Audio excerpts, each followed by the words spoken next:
ಶ್ರೀ ಗಣಪತಿ ಶಾರದಾ ಗುರುಭ್ಯೋ ನಮಃ. ಲೋಕ ಸಮಸ್ತ ಸುಖಿನೋ ಭವಂತು.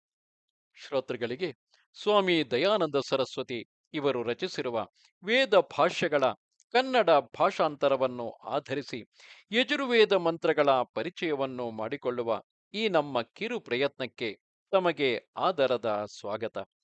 ನಾವೀಗ ಪ್ರಥಮ ಅಧ್ಯಾಯದ 21ನೆಯ ಮಂತ್ರವನ್ನು ಗಮನಿಸೋಣ. ದೇವಸ್ಯತ್ವ ಎಂಬ ಈ ಮಂತ್ರದ ಋಷಿ ಪರಮೇಷ್ಠಿ ಪ್ರಜಾಪತಿ, ಎಲ್ಲಕ್ಕೂ ಯಜ್ಞವು ದೇವತೆ. ಸಂವಪಾಮಿ ಎಂಬ ಮಂತ್ರಕ್ಕೆ ಗಾಯತ್ರಿ ಛಂದಸ್ಸು ಷಡ್ಜ ಸ್ವರ, ಕೊನೆಯ ಮಂತ್ರಕ್ಕೆ ವಿರಾಟ್ ನಿಚ್ರತ್ ಪಂಕ್ತಿ ಛಂದಸ್ಸು ಪಂಚಮ ಸ್ವರ.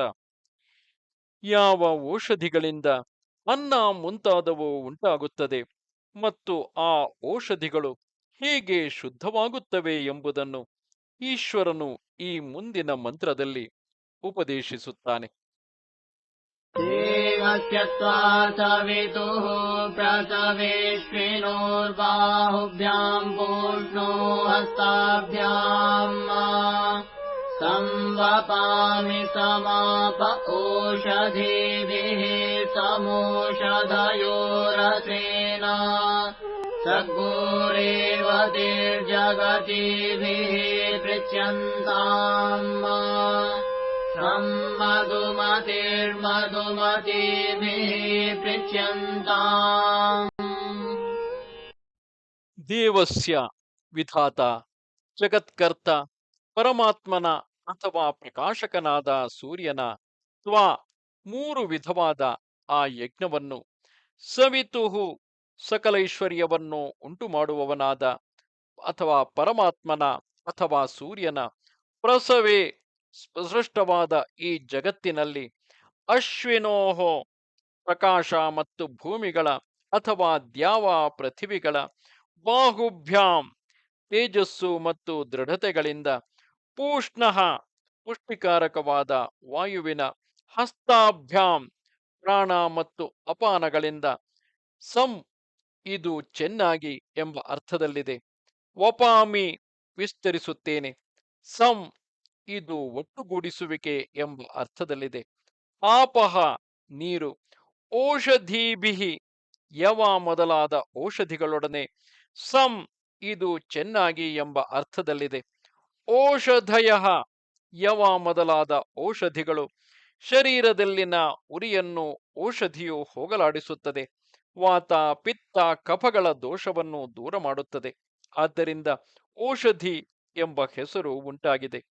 ಅಧಿಕವಾದ ಪುಷ್ಪ ಫಲಗಳನ್ನು ನೀಡಿ ಫಲಪಾಕವಾದ ಮೇಲೆ ಕೊನೆಯಾಗುವ ಯವಾದಿ ಧಾನ್ಯಗಳ ಸಸ್ಯಗಳು ಔಷಧಿಗಳೆನಿಸುತ್ತವೆ. ರಸೇನ ಆನಂದಕಾರಕವಾದ ಆರ್ದ್ರ ರಸದಿಂದ, ಸಂ ಇದು ಪ್ರಶಂಸಾರ್ಥದಲ್ಲಿದೆ, ರೇವತೀಹಿ ಜಲವು, ಜಗತೀಭಿಹಿ ಉತ್ತಮವಾದ ಔಷಧಿಗಳೊಡನೆ, ಪ್ರಚ್ಯಂತಾಂ ಸಮ್ಮಿಲಿತಗೊಳಿಸಲ್ಪಡಲಿ ಅಥವಾ ಸಮ್ಮಿಲಿತಗೊಳಿಸಲ್ಪಡುತ್ತದೆ. ಸಂ ಇದು ಅತ್ಯಂತ ಶ್ರೇಷ್ಠವಾಗಿ ಎಂಬ ಅರ್ಥದಲ್ಲಿದೆ. ಮಧುಮತೀಹಿ ಪ್ರಶಸ್ತವಾದ ರಸವುಳ್ಳ ಜಲಗಳು, ಮಧುಮತೀಭಿಹಿ ಬಹುವಿಧವಾದ ರಸವುಳ್ಳ ಔಷಧಿಗಳೊಡನೆ, ಪ್ರಚ್ಯಂತಾಂ ಯುಕ್ತಿಯಿಂದ, ವೈದ್ಯಕ ಮತ್ತು ಶಿಲ್ಪಶಾಸ್ತ್ರ ವಿಧಾನದಿಂದ ಚೆನ್ನಾಗಿ ಸಮ್ಮಿಲಿತಗೊಳಿಸಲ್ಪಡಲಿ. ಈ ಮಂತ್ರದ ವ್ಯಾಖ್ಯಾನವು ಹಾಗೂ ಭಾವಾರ್ಥವು ಹೀಗಿರುವುದು. ಓ ಮನುಷ್ಯರೇ, ನಾನು ಈ ಜಗತ್ತಿನಲ್ಲಿ ಯಜ್ಞವನ್ನು ವಿಸ್ತರಿಸುವಂತೆ ನೀವುಗಳು ವಿಸ್ತರಿಸಿರಿ. ಈ ಜಗತ್ತಿನಲ್ಲಿ ಸೂರ್ಯ ಪ್ರಕಾಶದಲ್ಲಿ ಯವ ಮೊದಲಾದ ಔಷಧಿಗಳೊಡನೆ ಜಲವು, ಔಷಧಿಗಳು ರಸದೊಡನೆಯೂ, ಉತ್ತಮ ಔಷಧಿಗಳೊಡನೆ ಜಲವು ಮಿಲಿತವಾಗುವಂತೆ ನೀವು ಅವುಗಳನ್ನು ಯುಕ್ತಿಯಿಂದ, ವೈದ್ಯಶಾಸ್ತ್ರ ಮತ್ತು ಶಿಲ್ಪಶಾಸ್ತ್ರಕ್ಕೆ ಅನುಸಾರವಾಗಿ ಪರಸ್ಪರವಾಗಿ ಸೇರಿಸಿರಿ.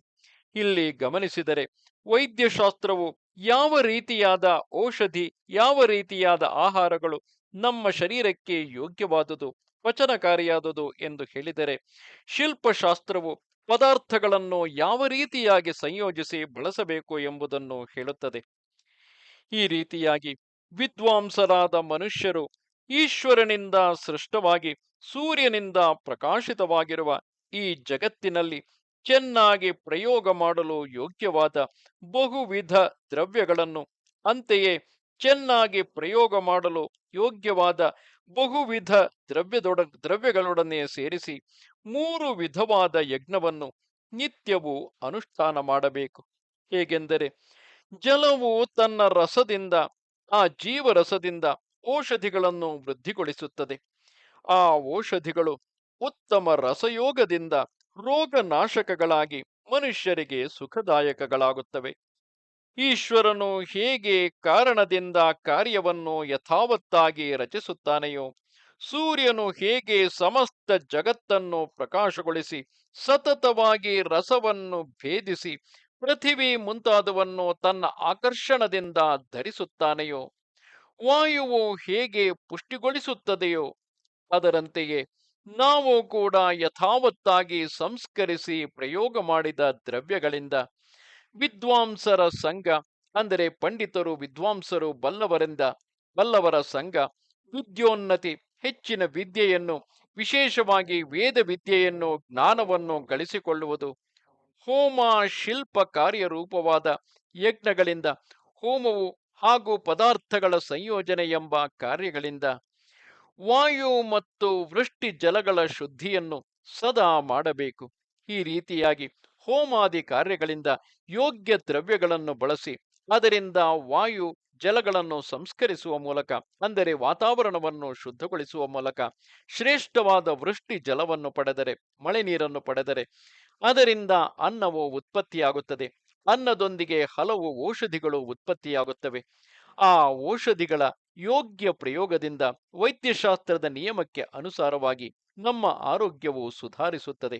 ಅದೇ ರೀತಿಯಾಗಿ ಪದಾರ್ಥಗಳು ಸಂಸ್ಕರಿಸಲ್ಪಡುವುದರಿಂದ ಆ ಪದಾರ್ಥಗಳ ಯೋಗ್ಯ ಸಂಯೋಜನೆಯಿಂದ ನಮ್ಮ ನಿತ್ಯ ಕಾರ್ಯಗಳು ನಡೆಯುವ ಮೂಲಕ ನಾವು ಸುಖವಾಗಿರಬಹುದು.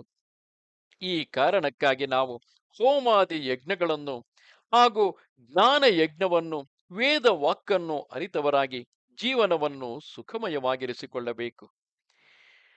ನಮಸ್ತೆ ಶಾರದೆ ದೇವಿ, ಕಾಶ್ಮೀರ ಪುರವಾಸಿನಿ, ತ್ವಾಮಹಂ ಪ್ರಾರ್ಥ್ಯೆ ನಿತ್ಯಂ, ವಿದ್ಯಾದಾನಂಚ ದೇಹಿಮೆ. ನಮಸ್ಕಾರ.